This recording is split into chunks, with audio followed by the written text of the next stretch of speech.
Hello दोस्तों, स्वागत है आपका हमारे चैनल डिवाइन स्पिरिचुअल एसेंस पर। आज की वीडियो में हम बात करेंगे कि क्यों कलयुग को सर्वश्रेष्ठ युग माना जाता है। सनातन धर्म में 4 युगों का वर्णन किया गया है, जिसमें कलयुग को सर्वश्रेष्ठ बताया गया है। चारों युगों में सबसे खराब माने जाने वाले कलयुग को महर्षि व्यास ने सर्वश्रेष्ठ युग क्यों बताया था। हिंदू धर्म में वेदों के अनुसार 4 युग माने गए हैं।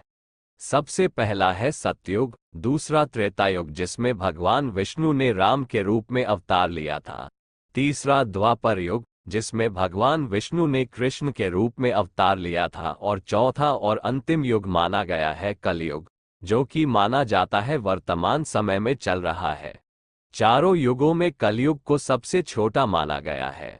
मान्यताओं के अनुसार सबसे ज्यादा अधर्म, अन्याय, हिंसा और पाप कलयुग में ही होते हैं। लेकिन फिर चारों युगों में कलयुग को ही सबसे सर्वश्रेष्ठ युग क्यों माना गया, इसके पीछे एक रोचक कथा है, आइए जानते हैं। विष्णु पुराण के अनुसार एक बार ऋषि मुनि आपस में चर्चा कर रहे थे कि चारों युगों में सर्वश्रेष्ठ युग कौन सा है। इस विषय पर सभी की अलग अलग राय थी, इसलिए ये चर्चा बहस का मुद्दा बन गई और कोई हल न निकल सका। तब इस बहस के समाधान के लिए सभी ऋषि मुनि महर्षि व्यास के पास गए। महर्षि व्यास को ही वेदों का जनक माना जाता है।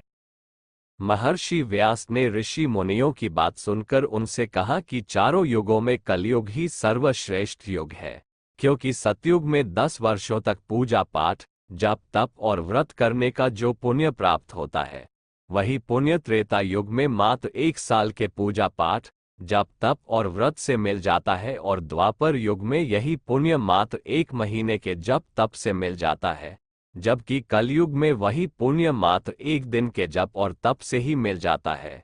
इसलिए महर्षि व्यास ने कहा चारों युगों में कलयुग ही सबसे श्रेष्ठ युग है, जिसमें मात्र 1 दिन की भक्ति से ही 10 सालों का पुण्य प्राप्त हो जाता है।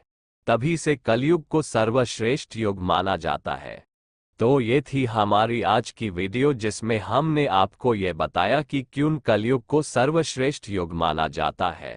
तो अगर आपको हमारी वीडियो पसंद आए तो इस वीडियो को लाइक और शेयर करें, और साथ ही साथ हमारे चैनल को सब्सक्राइब करना ना भूलें।